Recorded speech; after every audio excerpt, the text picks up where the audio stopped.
Imagine for a moment, just picture a towering literary giant, like an author whose works were so radical, so socially disruptive that they tackled the absolute deepest, darkest systemic inequalities of their time. Right, the really heavy stuff. Exactly. They wrote these massive, sprawling novels, tearing down the very fabric of their society's foundational myths. Yeah. But then imagine if, over the course of just a few decades, the education system slowly, quietly erased all of that fire from public memory. It's crazy to think about. Right. And instead of those explosive novels, all that was left in the textbooks, like all that generations of students were actually allowed to remember them for, was a single innocent little love poem. It honestly sounds like a conspiracy theory. It really does. But I mean, it is actually one of the most fascinating phenomenons in modern literary history, because it is exactly what happened to Shimazaki Tosin, Yeah. who, by the way, is undeniably a foundational architect of modern Japanese literature. He really is. And welcome to the deep dive, everyone. Today, we are opening up a really captivating doctoral thesis that looks at the hidden sociality of Tosin's work. Right, his deep social engagement and his systemic critique. Exactly. We're going to look at how he tackled everything from brutal class discrimination to the psychological meat grinder of the modern family system. And then we are going to unpack the mystery of how that legacy was systematically sanitized by post-war curriculum writers. It's such a brilliant look at how literature isn't just art, It's a battlefield. It's really a battlefield for how a nation wants to remember its own history.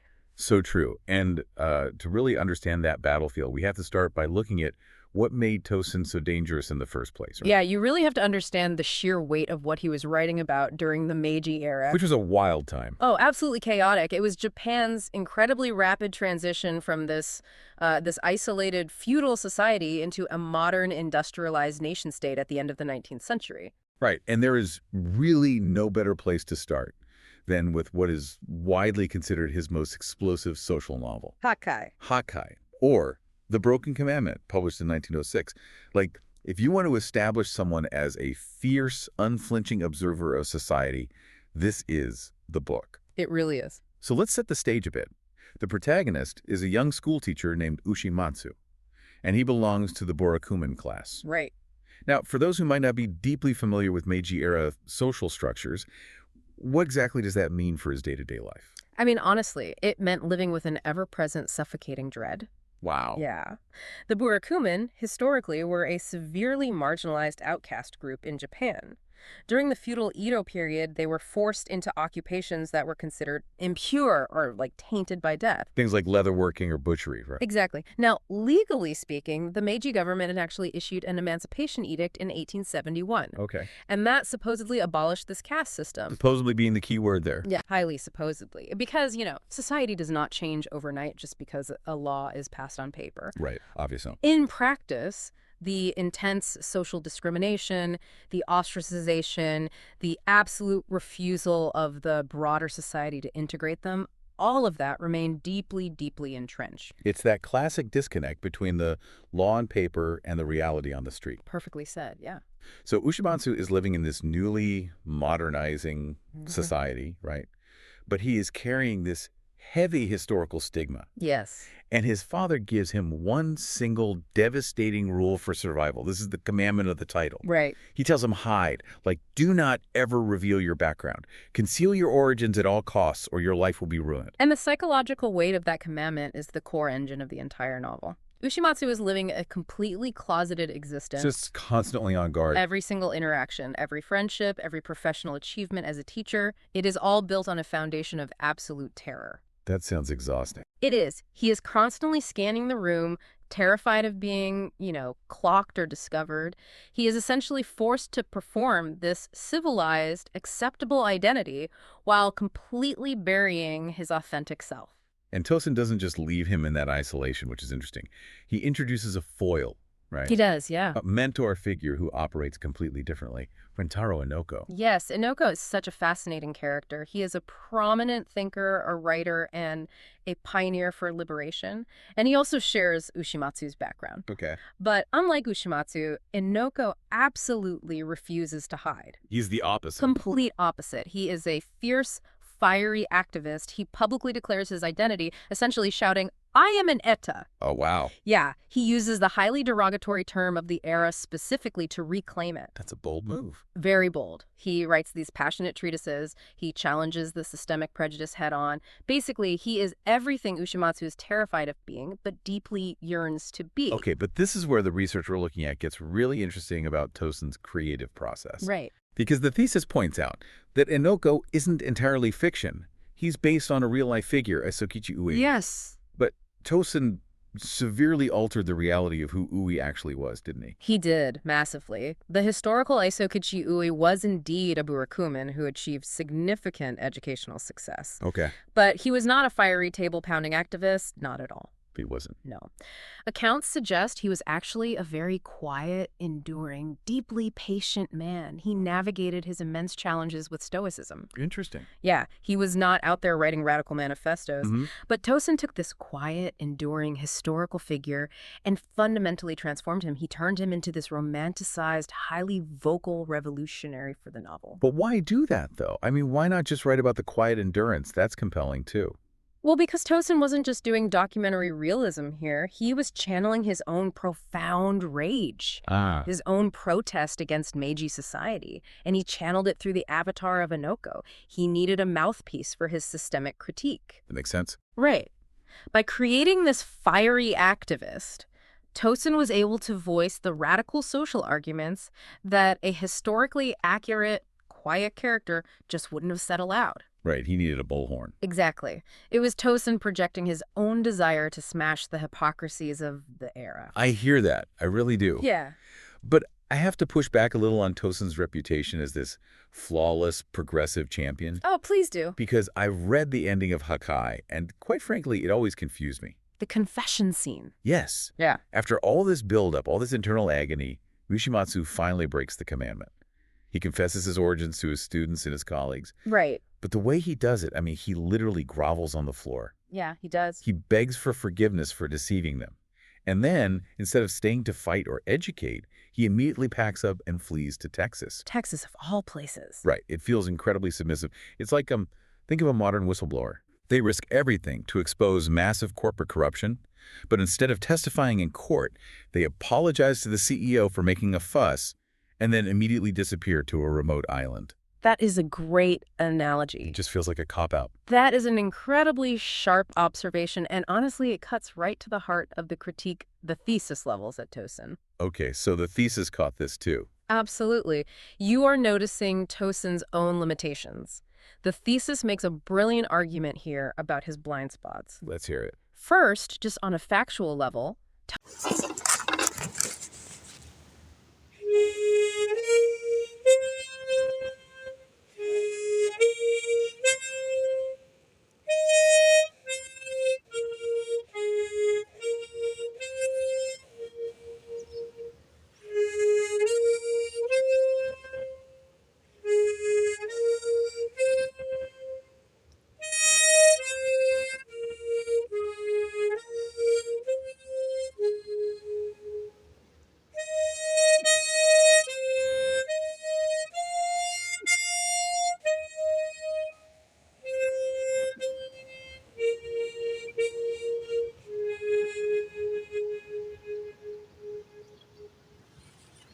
Tosin actually believed in the different race theory regarding the burakumin. Wait, like a biological difference? Yes, it was a pseudoscientific idea floating around at the time that they were literally biologically distinct, which was, of course, entirely false. Why? Okay. But the deeper, more structural blind spot was that Tosin was utterly trapped in the prevailing Meiji binary of civilization versus barbarism. Unpack that for us. What does that binary actually mean in this context? Well, in the Meiji era, the entire national project was about civilizing Japan to match the West. Catching up, basically. Right. This meant adopting Western legal codes, Western dress, Western education, just becoming modern. And Tosin applied this specific lens to the burakumin issue. How so? He essentially categorized marginalized people into two groups. You had the civilized, like Ushimatsu, who had assimilated. They acquired a modern education, they wore the right clothes, they spoke the right way. Okay. And then you had the uncivilized, who remained in poverty in the rural hamlets. Ah, I see where this is going. So Ushimatsu is apologizing at the end because, in Tosen's mind, by hiding his origins, he has somehow contaminated this civilized space of the modern school. Precisely. That's exactly it. The research argues that Tosin failed to realize that the very concept of civilization he was championing was actually creating new, modern forms of discrimination. No, it's heavy. It is. Tosin thought the solution was simply assimilation into the new modern state.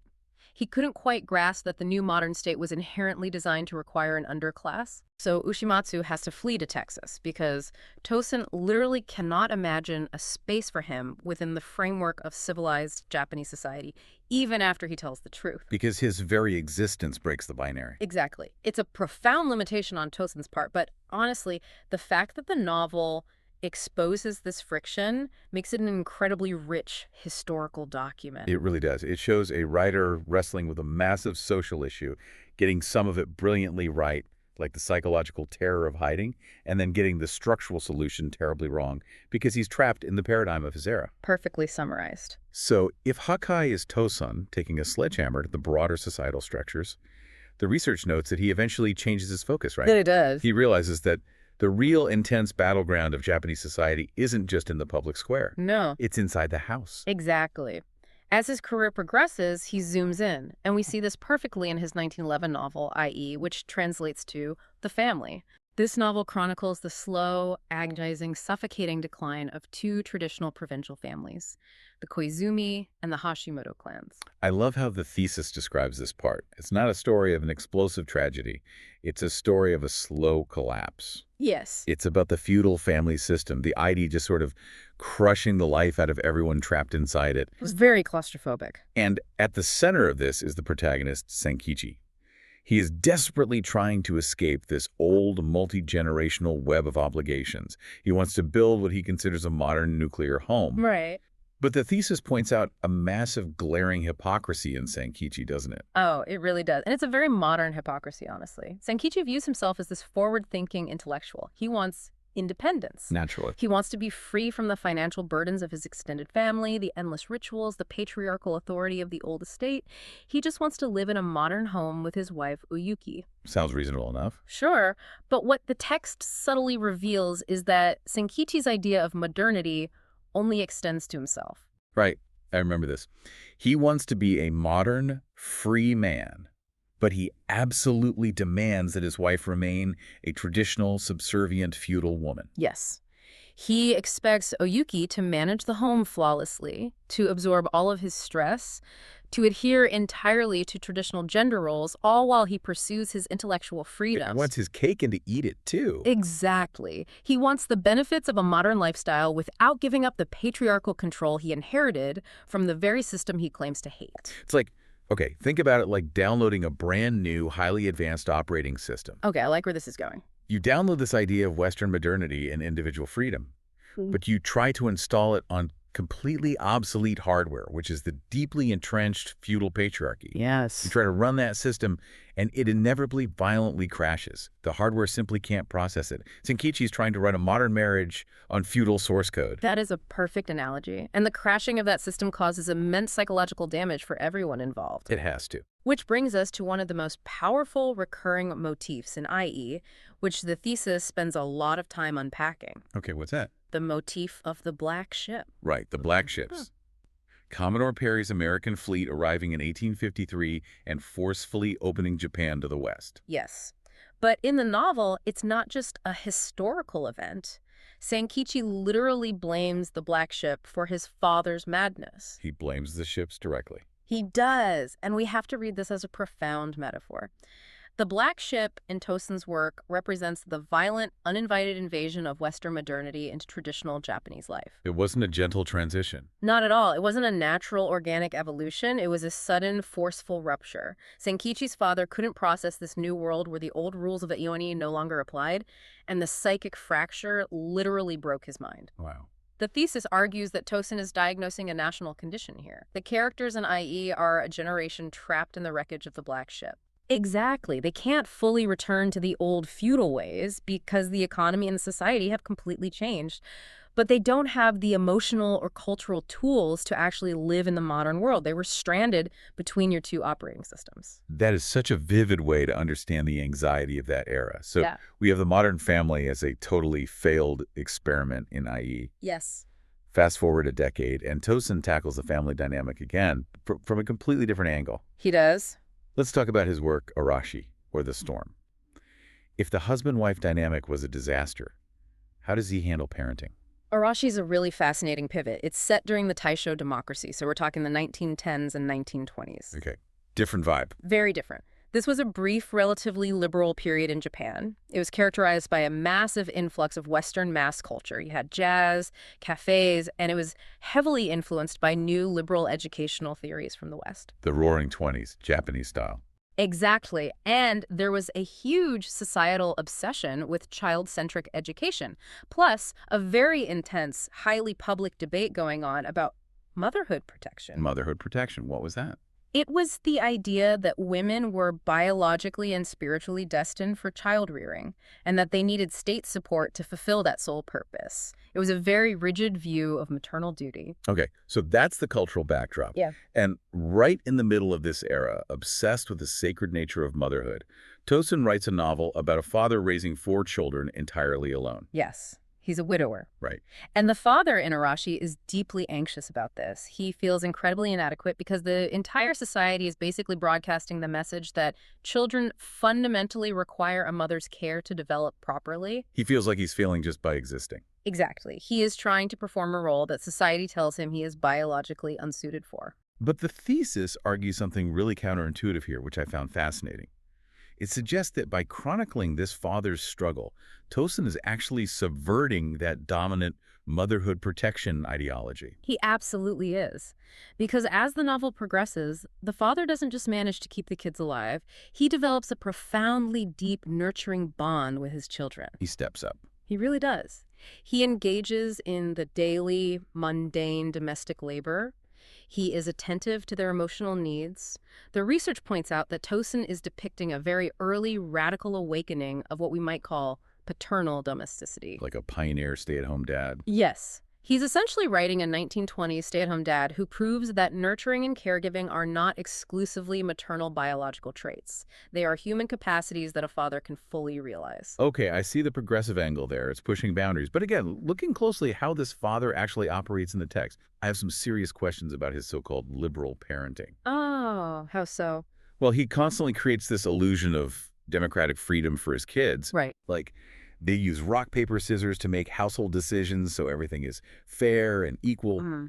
But behind the scenes, he is incredibly manipulative, particularly with his older sons. You are picking up on the central tension of the novel perfectly. Oh, good.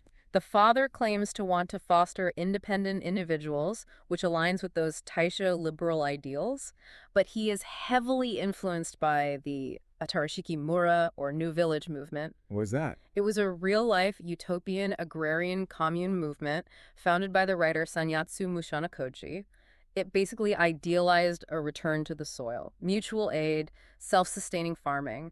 They saw that as the ultimate form of pure, uncorrupted living. Right, and the father clearly decides that this utopian farming life is what his sons should do. Exactly. But he doesn't order them to be farmers, because that would be the old tyrannical feudal way of the undersystem. Right, he can't do that. Instead, he subtly steers them. He limits their options, and he practically brainwashes them into choosing the agrarian life themselves. It's very covert. So I have to ask, is he really fostering independent individuals, or is he just projecting his own agrarian romanticism onto his kids and manipulating them into living out his utopian fantasy? That is exactly the debate the thesis highlights. And honestly, it shows Tosin's incredible psychological realism. Yeah. The father has abandoned the explicit legal tyranny of the old IC system we saw in the earlier novel. He doesn't command his sons with absolute patriarchal authority. He doesn't have to. Right, because he replaces it with a covert psychological control. He shapes their environment so heavily that their free choice is entirely engineered by him. That's chilling in a way. It is. It's a brilliant brilliant critique of how control within the family didn't just disappear with modernity, it just evolved. It became psychological and manipulative rather than formal and legal. It's so nuanced. He's dismantling broad societal structures. He's tearing apart modern marriage. He's analyzing the subtle manipulations of progressive parenting. He's covering all the bases. These are rich, complex, deeply critical novels, which brings us to the massive historical pivot in our discussion. The big mystery. Right. If these works are this vital, why aren't modern Japanese students reading them? How does a writer this significant essentially vanish from the core curriculum? Well, to understand the disappearance, we first have to understand the peak. Okay, take us back. Immediately after World War II, Japan was in ruins. The education system had to be completely rebuilt from the ground up. It had to be stripped of the imperial, militaristic propaganda that had led the country into a disastrous war. They needed a clean slate. Exactly. The new American occupation and Japanese liberal educators desperately needed a literary figure who championed democracy, individual liberation, and who had spent his career fighting against oppressive feudal systems. And Tosin was sitting right there. He was the absolute ideal poster boy. His entire literary brand was basically the awakening of the self. Perfect fit. So throughout the late 1940s and 1950s, Tosin was ubiquitous. His poetry, his essays, and significant excerpts from Hakkai, IE, and Arashi were heavy staples in middle and high school textbooks. Because he was everywhere. Everywhere. He was the tool used to teach the new generation about the importance of freedom and the dangers of slipping back into old authoritarian mindsets. But the research tracks a massive shift, right? Yeah. Starting in the 1960s and then really solidifying in the 1970s. The poster boy is taken down from the wall. He is. What drove that change? Because it doesn't seem like the government just suddenly decided they hated democracy. No, it wasn't a sudden ideological purge at all. It was a profound demographic and economic shift. The economic miracle. Exactly. The 1960s was the era of the Japanese economic miracle. The country industrialized and urbanized at a pace rarely seen in human history. Millions of people migrated from rural farming villages into massive, sprawling cities like Tokyo and Osaka. So the actual lived environment of the average student fundamentally transformed. Completely. Think about the sensory reality of reading IE in 1950 versus reading it in 1970. Yeah. In 1950, a student reading about the heavy, dark wooden beams of a suffocating provincial family estate might still recognize that world. Maybe their grandparents still lived in one. It was still tangible. Right. But by the late 1960s, you have a teenager living in a 500-square-foot concrete apartment block in Tokyo.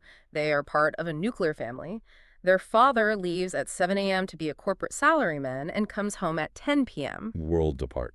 That teenager has absolutely zero visceral connection to the multi-generational rural system.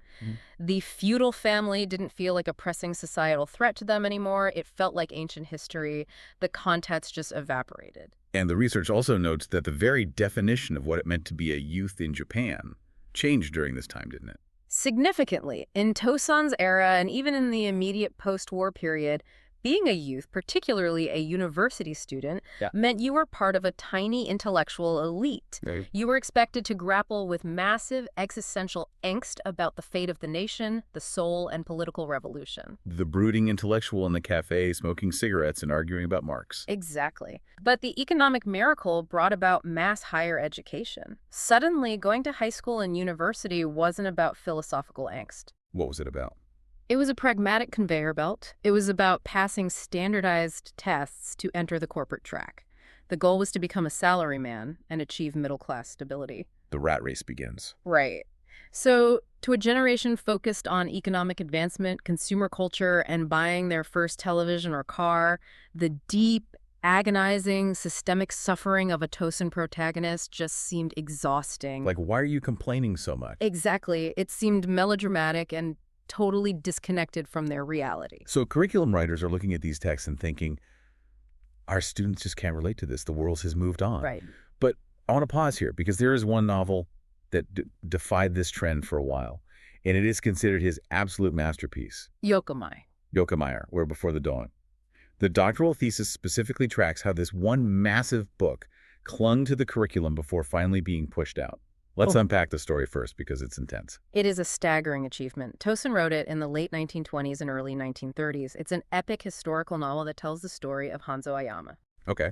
Hanzo is a rural scholar, a commoner. living through the turbulence of the Meiji Restoration in the 1860s. And he is a devout follower of Kokugaku, or national learning. Which was an intellectual movement that idealized ancient, pure Japanese culture, right? Yes. Hanzo fervently believes that overthrowing the shogun and restoring power to the emperor isn't just a political shift. He believes it will be a spiritual cleansing. He's a true believer. Completely. He expects a literal dawn of a utopian society where the common people are liberated from oppressive taxes and feudal strictures. He pours his heart and his soul into supporting the restoration. But the dawn turns out to be a total illusion for the commoner. A brutal illusion. Once the new Meiji government is established, they don't liberate the peasants. Surprise, surprise. Right. Instead, they implement aggressive modernization policies to build a Western-style military and industrial base. They enforce new, crushing land taxes payable in cash, they institute mandatory military conscription, and they build a massive, cold bureaucracy. Hanzo watches in horror as his pure restorative ideals are completely crushed by the reality of this new, relentless, modern state machine. And it literally breaks him. It destroys him completely. He realizes the restoration was basically just a transfer of power from one set of elites to another. And it left the rural poor just as oppressed, if not more so, because the new oppression is highly efficient and bureaucratic. Right, it's mechanized. The profound grief and betrayal of this realization literally drive Hanzo insane. It's so dark. It really is. The novel ends with him locked in a small wooden cage in his own home by his family, where he eventually dies. It is one of the most devastating systemic critiques of the founding myth of the modern Japanese state ever written. Just to pause here and emphasize for our listeners, we are discussing the historical interpretation presented in the novel and the thesis. We are not endorsing a specific political stance on the Meiji Restoration itself. Right, of course. We're looking at the literary impact. But purely from a literary and educational standpoint. They put that in textbooks. A novel that basically screams that the founding of the modern government was a betrayal that drives idealists into wooden cages. They did, believe it or not. For a while in the 1950s and 60s, it was absolutely taught. How did they justify that? It survived primarily because educators framed it as exceptional historical fiction. It offered students a gritty, commoner's perspective on the complexities of the Meiji period. It acted as a counterweight to the neat, sanitized history of elite politicians. Okay, I can see that. But eventually, even Yokimai falls out of favor. The thesis tracks its decline by the 1970s. Yes. So if it was such a great historical tool, what replaced it? What pushed it out? This is where we see a fundamental shift in educational philosophy. By the 1970s, curriculum boards moved towards standardization. Okay. They began to believe that the primary purpose of teaching literature wasn't to spark debates about systemic political critique or historical betrayal. They thought the purpose was to explore aesthetics and internal psychology. Inward-looking. Right. The textbooks began to heavily favor authors like Mori Ogai and most notably Natsume Soseki, specifically his novel Kokoro. Soseki is monumental. I mean, Kokoro is basically ubiquitous in Japanese high schools. It's a rite of passage. It absolutely is. And comparing Soseki's Kokoro to Tosen's Yokomai reveals the exact nature of this curriculum shift. Let's do it. Kokoro is an absolute masterpiece, but its focus is entirely internal. It explores the psychological egoism of a character known as Sensei. It is a deep dive into personal guilt, individual betrayal in a love triangle, and the profound isolation of the modern intellectual. Very personal. Yes, it presents a devastating moral dilemma, but it is deeply, strictly personal. No, wait. Let me challenge that slightly. Okay. Because I know Kokoro is heavily focused on the internal guilt of Sensei. But Sensei eventually commits suicide right after the Meiji Emperor dies. And he explicitly links his death to the spirit of the Meiji era. He does, yes. Doesn't that mean Kokoro is also a systemic critique? Yeah. Sort of disguised as a personal one? Couldn't you argue the curriculum writers weren't avoiding history? They just preferred Soseki's more elegant, subtle way of handling it. That is a very sophisticated reading of Kokoro, and honestly, many literary scholars would completely agree with you. Okay, but the thesis points out that this is not how Kokoro is typically packaged and taught in high school classrooms. The teaching guide. Right. Educational materials tend to focus intensely on the interpersonal love triangle, the betrayal of the friend K, and Sensei's internal ethical failing. They foreground the personal morality way over the historical allegory. Interesting. Compare that to Yokomei. Hanzo Aoyama isn't destroyed by a personal ethical failing or a messy love triangle. No. He is destroyed by the explicit machinery of the state conscription, taxation, bureaucratic indifference. You literally cannot separate Hanso's tragedy from a critique of the government. Ah, I see the distinction. So the research is suggesting that when given a choice, a state-run education system will almost always gravitate toward teaching internal moral dilemmas over overt systemic political critiques. Exactly. It is fundamentally safer for a curriculum board to have teenagers write essays about the personal guilt and ethical choices of the sensei character in Kokoro than to have them debate whether the foundational structure of their government is inherently oppressive and betrays its citizens. Right. Which is the unavoidable debate Yokomai provokes. That is the core argument of the thesis. The educational system shifted from engaging with literature as a tool for systemic social critique to engaging with it as a tool for personal moral reflection. And Tosin got caught in the crossfire. Exactly. In the process of that shift, the messy, politically charged, socially disruptive novels of Shimazaki Tosin were just quietly cycled out. Which brings us to the grand irony of this entire story. The ultimate plot twist. It's quite a twist. Because Tosin didn't disappear completely. If you ask people today if they know Shimazaki Tosin, almost everyone will recognize the name. Oh, absolutely. But they won't cite the Burakumin struggles in Hakkai or the wooden cage in Yokomei. They will recite poetry. Specifically, one single lyrical poem. Hatsukoi, First Love. Right. If the socially charged novels were purged, the poetry survived. And what the research reveals about how this poem survived and why it was chosen is just unbelievable. It's wild. Let's start with what Hatsukoi actually is. Set the scene for us. So Hatsukoi was published in 1897 as part of Tosin's first poetry collection, Wakanashu, or Collection of Young Herbs. Yeah. It's a very vivid sensory poem. It describes a young boy seeing a girl in an apple orchard. She has her hair tied up in a traditional style with a comb, and she reaches out and offers him an apple. Very picturesque. Extremely. It captures the blushing, the sudden awareness of another person. Today, it is universally read as the quintessential, sweet, simple, nostalgic image of innocent, youthful romance. But we have to look at the context. Because in 1897, in the middle of the Meiji era, a poem about a boy and a girl spontaneously falling in love in an orchard wasn't innocent at all, was it? It was incredibly radical. Why? We have to remember that in the late 19th century, the very concept of romantic love, Renai, was a newly imported Western idea. Really? Yes. The traditional Japanese societal structure was firmly rooted in miai, or arranged marriage. Marriage was a strategic transaction between two, i.e., two family units. It was about property, lineage, and social standing. It had absolutely nothing to do with whether the two people actually liked each other. Exactly. In fact, personal, passionate, romantic love was often viewed with deep suspicion. Because it's a wild card. Right. It was considered dangerous, selfish, and potentially immoral because it prioritized individual desire over familial obligation. If you follow your heart, you might disobey your father, and that threatens the entire social order. So when Tosin writes this beautiful, passionate poem celebrating a spontaneous, highly individual, romantic connection between two young people under an apple tree, he is throwing a grenade into the feudal family structure. He is using the imagery of the apple, which carries obvious connotations of awakening and knowledge, to assert the supremacy of individual emotion over societal obligation. It's a rebellion. Completely. Scholars of the era describe the entire Wakanashu collection as a battle cry for free love and human liberation. It was a rejection of the oppressive Confucian moral codes of the time. The poem was literally a manifesto of modern self-awakening disguised as a pastoral lyric. Okay, so it enters the world as a radical manifesto for free love. Yes.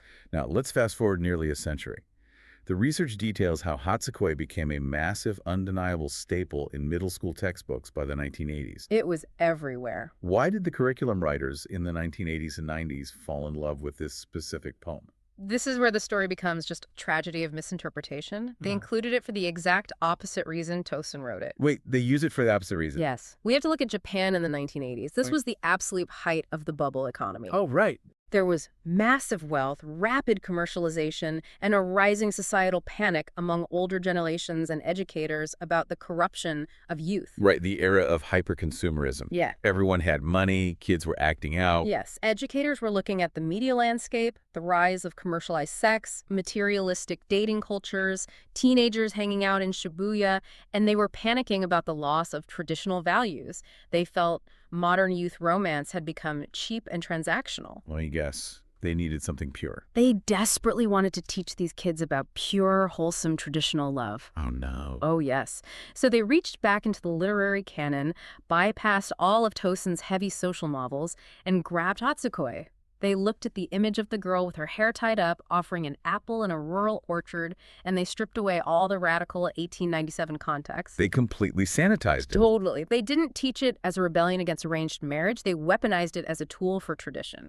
That is wild. How exactly do you misinterpret a radical poem about free love so completely? Like, how does that even happen? By focusing purely on the aesthetic surface and totally ignoring the historical mechanism of the era it was actually written in. Right. A conservative 1980s educator looks at that apple in the poem and sees rustic innocence and unspoiled purity compared to the neon lights of modern Tokyo. But the original readers didn't see that. No. An 1890s reader looked at that exact same apple and saw a defiance of patriarchal authority.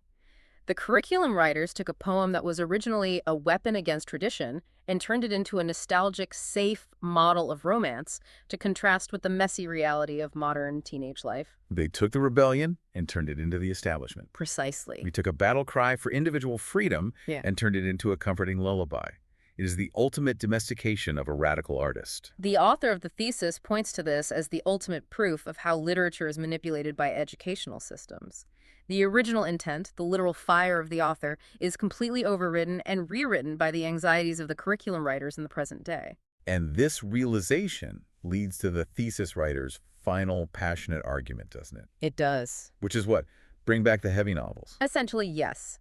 The argument is that by only giving students the beautiful, safe lyrics of Hatsukoi and hiding the messy, complex social critiques of Yokame and Hake, we are doing them a massive disservice. Yeah.